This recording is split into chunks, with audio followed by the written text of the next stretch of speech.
Could you briefly introduce yourself and your role in microdrama industry? Hi, my name is Tony Shyu. I am a film director that's been directing commercials, films, and TV for the last 30 years.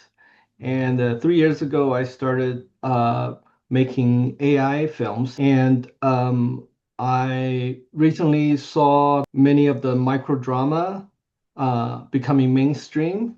And I've been actually doing microdrama since last year because I thought AI would be actually really good for microdrama, considering the time and everything it takes. I think AI would be the future of microdrama. So I was all in for AI microdrama. When you first see microdrama, why do you see the potential of it? Why do you think it's the future? Yeah, well, first, I don't want to be critical, but I understand these microdrama, they were done in really short time with very limited budgets. When I heard they shoot the 60 minutes film, that's basically like a movie in 8 days. Wow, how did they do that? And then 2 or 3 weeks, they just finished cutting. And then when I look at some of the qualities, I thought, okay, yeah, you can't blame them because they only have 8 days to do that. So at the time I thought, wow, what if you're able to use AI to enhance them, make them look like actually Hollywood movies, but also only take 8 days to make. So that was my thinking in terms of doing using AI to tell the story.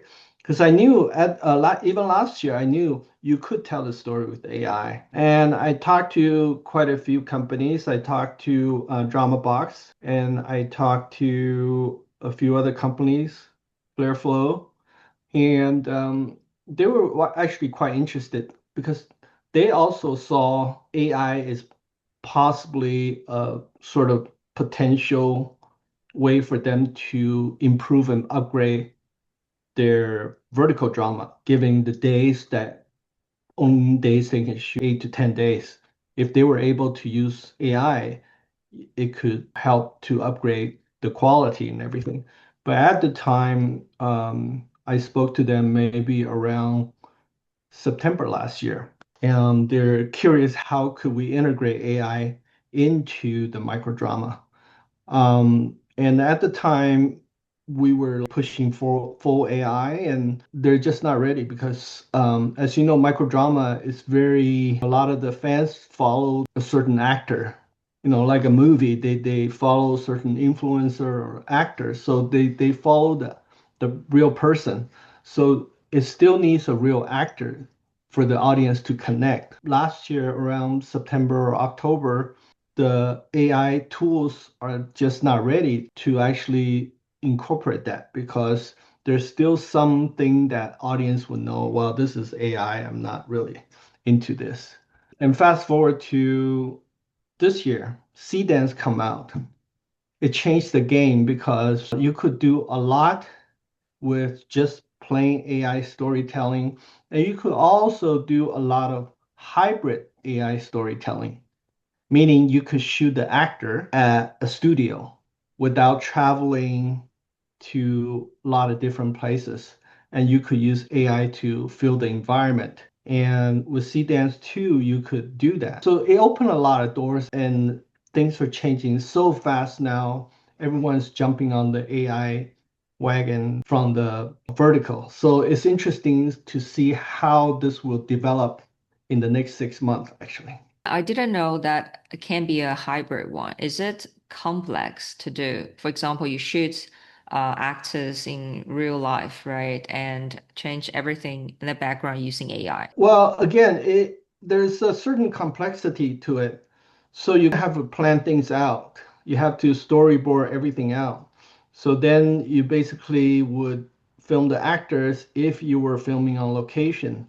And then you basically just replace the location. As complicated as it is, I think it's still a better way to do that than going to the actual location. It's fine if you have a few $1 million to shoot a film, then you have great lighting, you have time to wait for the best time to shoot, and it looks great. But if you are shooting 60 minutes in 8 days, you're basically just trying to get the shots done like this, every shot. So you can't really have time to actually make it look really good or fancy or whatever you want for the audience to engage in the story. So in the past, it's okay because people are just watching it for fast entertainment. It's kind of almost you suspend your belief and then you kind of, you know, believe that's true. But with the new AI, you could actually make audience really fully engage into the story. So I think that is why I think AI could really help microdrama. Have you ever seen any hybrid one? I haven't seen any hybrid one with real actors and AI background. Jill putting on some Geomaxi? yeah, Jill Maxey. She did a few with hybrid, but not fully hybrid. When she does when we talk about hybrid, there's different hybrid. Let's say a shot of me looking over there, and I say, "Wow, look at that plane." This could be me at a certain location, and then camera cut to that plane. She doesn't have to shoot it real. That plane she could use AI to make that plane. So that could be a different kind of hybrid. Like, you put and then you specifically say this is a AI shot and this is a real person at a location shot.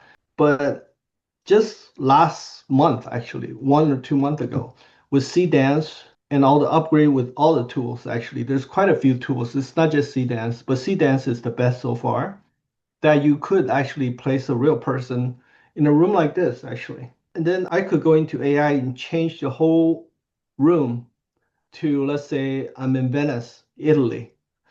And it will change the light for me too, because a lot of time the lighting is not matched. This is the indoor lighting.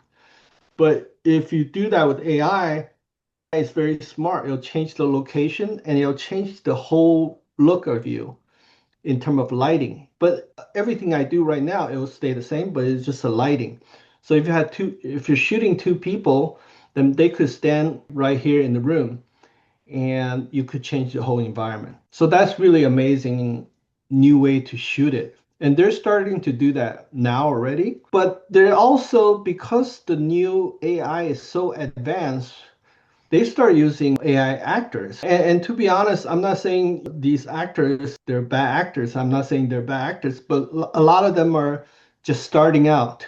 And it's a way for new actors to break into the business, which is great. But again, a lot of them don't have that much experience. That's why when you see the acting is kind of hokey and a little bit cheesy. But it's not their fault because a lot of these early vertical dramas are people who just got out of film school and it's a way for them to break in, which is fine. It's almost like watching a student film, so you forgive it. Um, but as vertical drama starting to get more mature, expanding to global business, people want to see some really high quality vertical drama. And I think AI is really going to help that.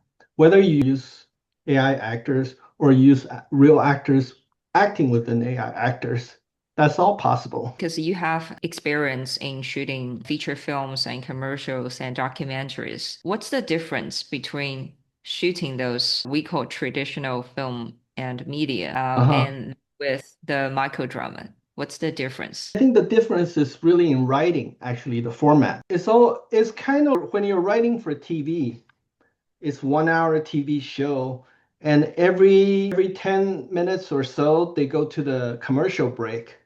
So they need to write a hook right before they go to the commercial. So the audience would want to come back and watch after the commercial.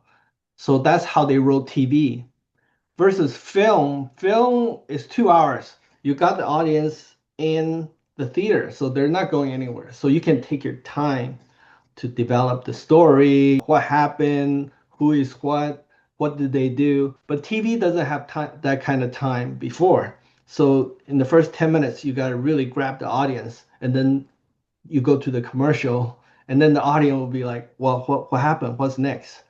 So that's what TV does. And then you have Netflix. Then you have all these long episodes. So they also try to grab the audience. Let's say it's a 30-minute show. they grab the audience in 30 minutes. But these micro drama, oh, and then there's TV commercials. You try to grab the audience in 30 seconds. They're all different format and it's the way you write them. How do you write them to be able to catch the audience? And that's the same with microdrama. Microdrama, you're trying to catch the audience every minute or up to the 4 minute before people have to pay. And that's when you got to catch them. So I don't think microdrama is easier to write than any other format. It's just a different format. It's an art also to get the audience to be engaged in such a short time. And I think as people are more familiar with microdrama, they realize how important it is to write these microdramas, to be able to catch the audience in that short time. So I think that's the difference, actually. Let's pause for a second. Imagine you're in a crowded marketplace. Vendors selling cakes, jewelries, all kinds of things. And you are one of vendors trying to sell a story. What kind of story will you tell? And more importantly, how do you keep people stop listening and actually pay? That's the narrative logic of short drama. I explain this in my book, Short Drama Writing 101. Write what platforms want. It's available on Payhip, Amazon, and Google Playbooks. Now let's back to the video. I know you've made several AI microdramas. When you choose the topic of this microdrama, how do you choose the topic? Why you choose those topics, and how do you write? And what kind of mistakes you make? Or if you redo this microdrama, what kind of things will you improve? For me, I made plenty of mistakes through my filmmaking experience already. I feel like microdrama, well, if you get into microdrama, because the form is so rigid, you need to catch the audience. And as you know, last year, there's no other audience besides women who are, I don't know, that there's an age like, 25 to 45. That's your audience, women. You gotta do subject matter that are in that range. And that is what the data says. And if you study the data, that has the most success. So you want to do something that has the most chance to succeed. So you look at that data and then you start, for me, the process is really figuring out what kind of story they would like to watch and what I can create that's different than what they're seeing already. Because as an artist, you always want to do something original, but not so original people don't know what it is because you still have your main core audience and there's certain film that they only watch. For me, the process is really actually looking at data and going to AI and talk to a lot of the research we do now is with AI. And you talk to the AI and you go back and forth and try to figure out what would be the subject matter. And they have all the data. The most popular one is supernatural and romance, and that's really popular one. Well, and you have your typical like billionaire boyfriend cheating on the that's been done so many times. So you want to do something different, but at the same time still popular. And one of the area that AI does really well is that you do supernatural because they don't have the budget to do supernatural thrillers or films like Twilight romance, but then it's vampire, and they try to do that with real life, and it's just not working because you don't have the budget there. You don't have the time for makeup and everything. So that's one area I thought AI would do really well. So that's what I've been trying to do, which is more fantasy, but still sort of romance. But moving forward, I think people are more focusing on different kind of genre. So you probably know one of the platform they do more like mystery or murder mystery, stuff like that. So there's all kind of subject matter that open up to vertical drama. Yeah, you mentioned about data. Where do you get those data or data from? I get it from ChatGPT, Oh, you just ask them directly, right? of course, Oh, and they okay. have all the data. Well, I come Okay. from a documentary background, so I did a lot of research for all the subject I do because documentary, that's all you do is research your subject matters. And what AI does really well, AI is a data machine. So they're taking all the data from the past. So if you ask AI, they have all the data from the last 100 years or whatever. So you don't need to go to a research place to or some special secret place to find out who is really watching vertical. AI has all that. So that's the part you use AI to work with that, and that's part of your research. You find your audience. You got to understand who your audience are, and then you target those audience, then you cater to those audience. Yeah. That's important before you start writing. You do the research first. You know your audience, what kind of audience you're serving. Is AI helping you with your writing of those AI microdramas? Well, I wouldn't say help you with your writing, but AI is like a writing partner because when you write, you want someone who critique your writing and you constantly give it to AI to have them take a look. For example, Claude is one of those AI platform that Claude reads over thousands of books. So they really know the structure of story really well. And then it comes to you sort of understanding what to ask Claude to give you. This also comes down to someone who really knows it well. If you know the story structure well, then you know what to ask. And also sometimes AI, they don't know what you want. So they give you what it thinks you want. But a lot of times that's wrong. So you got to correct it. So it's kind of like a partner. You go back and forth. You say, oh no, this is not what I want.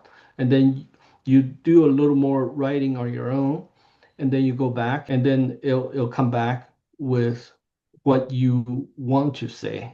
So that's the smart thing about AI. And another thing why I thought AI was great is also the writing because it makes the writing time so efficient.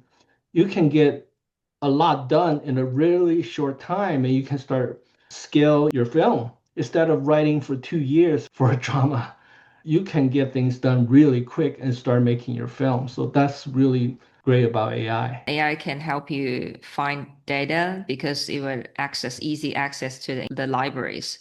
Also, it can be your writing assistant. Yes, the biggest thing is AI has all the data, and data is very important when you create because you got to know your audience.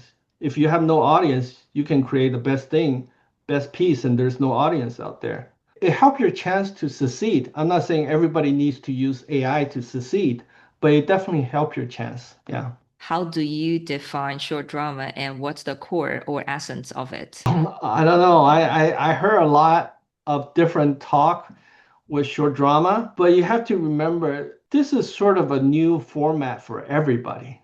So nobody and few of the company have really done this successfully, like Drama Box and some of the companies that have really successfully launched these short dramas in China. But every market is different. So in the US, this is a really, really new market. And that's why there's a lot of talk, very exciting about it. Some people say short drama is like the TikTok of storytelling and stuff like that. So for me, at the end of the day, it's still sort of escaped entertainment, meaning at least for now, people watch short drama. They're not there watching short drama to learn or be educated. They're watching short drama to escape from everyday life. And they have such a short time, they're busy, they're watching it. They'll come back later, but it's sort of a way to escape. So that's how I see short drama is. So if you can offer them some story, whether it's Cinderella or somebody like that's kind of escapism, and I think your chance of succeeding is a lot better than if you're trying to make an Oscar-winning movie on a vertical drama. Not that you can't, but yeah. Also, you launched the Top View AI vertical drama competition. So, what kind of projects or storytelling trends are you seeing from creators right now? We're seeing so many, and we see a lot of new people coming in that they are not actually doing the traditional what you think short drama is. They're doing all kind of creative, experimental, vertical drama. So I'm really excited because it opens the door to a lot of different genre, and it haven't been proven that they're going to be successful commercially. But I believe if there's all this creativity in these new categories, I believe somebody will find a way to make them commercially successful, and then it will make all the distributors change their mind about the rigid topic you can do. Maybe there are more subject matters they can do and can also find success. So that's what I'm hoping this competition will do, is sort of broaden the horizon of vertical drama. What kind of creators are currently entering the AI short drama space? When you observing, right? Are they filmmakers, artists, writers, or completely new type of creators? All of them actually, because we've been having these monthly sort of meetup with Top View hosting filmmakers and AI creators, about creating on their platform. And last one was about them launching their new drama studio, and how to use it. And we have all kind of different filmmakers in there. We have people in who's been doing film all their life. They're directors that have been doing the traditional film. They're 60 years old and they were afraid they're going to be obsolete because everyone's talking about AI filmmaking. So they came to the lectures. After they understand what this new AI filmmaking is, they realize it's really the same as what they've been doing, storytelling, except it's a different tool. So we get filmmakers that are very experienced, and then we also get the other end, which is really young people coming in, just trying to see what AI is. Many people, actually, I'm surprised, are still wondering what vertical drama is. But they want to learn about it because there's so much talk about vertical drama. It's like a brand new format. But for them, it's really exciting because it is just more opportunity to create and possibly opportunity to work, because a lot of the film jobs in the industry are disappearing and people are scared and nervous. But what we're here to tell them is it's the same format. And if you've been in this industry, you just need to learn this new tool. But with all your knowledge, you're going to be ahead of a lot of people. Even vertical drama, at the end of the day, is still storytelling and it's still selling tickets to audience, except you're not selling ticket to go into the movie theater. You're having them buy your film right on there on your mobile. But it's really about attracting the audience at the end of the day. What do you think creators misunderstand most about building an audience with AI generated content? It's storytelling. I think a lot of people come into AI thinking this is totally different or this is something new and this has to be visual. All that is great. But at the end of the day, it's still communicating and trying to entertain the other people through your expression. So I think some of them still think this is a new form. It's really not. It's the same form, especially with vertical drama. It's the same form, but different formula. It's just everything shrink down shorter and everything happen faster. There's no time to develop. That's one thing people still kind of don't understand. But the more the vertical drama become more popular, I think people will understand what vertical drama really is and what the successful vertical drama is, actually. It will take time because it's so new right now. What do you see the future of microdrama? Right now, everyone's really optimistic about microdrama. And originally, I think even last year, a lot of people write off microdrama, thinking this is just a fad, something that will pass very soon. But obviously not. But with the new development of I think AI and microdrama will go perfectly. And AI is going to help microdrama expand so fast, so much better. It will become like a TikTok, but storytelling. And that's how I see microdrama will go. And it will be even bigger than TikTok because TikTok is very short and then it's one hit and then it's gone. Then you move on to the next. But micro drama of TikTok, meaning you stay on here and then you will come back tomorrow, you will come back again. That's why I think microdrama and AI will go really well. And I'm very optimistic about microdrama. Do you think, because you're from traditional background, do you think AI or AI microdrama or even microdrama will replace traditional film and TV? No, it will not replace. It's just a different format. It's almost like a video game. It's not going to replace movie. Just because you play Mario on a video game doesn't mean people are not going to go see a Mario movie. It actually is going to help because I can see a very successful microdrama series that people watch on the mobile phone that's made with $200,000 become successful. And then the movie studio will see that building audience. They will take that $200,000 microdrama series and make it into a big movie and make it an event movie because they know there are audience built in already. So in fact, it actually helps each other. Oh, that's an interesting point.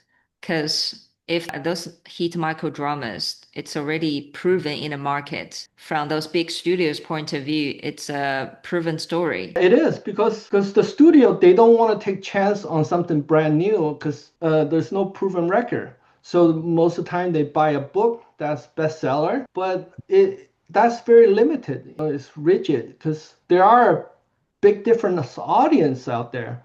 But the studio don't know what to do with TikTok. They can't just buy influencers 3 second or whatever 60-second thing and then make it into a movie. But if it's a TikTok movie that becomes successful, very popular around the world, then the studio will make it into a movie and it will be a different format. It will be a different kind of grand scale. But they help each other actually. So That's interesting. You are the first person to bring this out. Is there anything you want to share? I would like to share with all the audience that's listening to this and are interested to make vertical drama. I would say start with doing it on AI and enter our competition. It's going to be in October 15th. It'll be on Tech Week Los Angeles. We'll have a big premiere and we'll have a gala and we'll present the the winners and we'll show the vertical drama and we'll have all the industry people there. So I'm very optimistic about vertical drama, obviously, and I hope everybody come and show your work at our film festival and it's free. So the website is newwavefest.com. NEUWAVEFEST.com.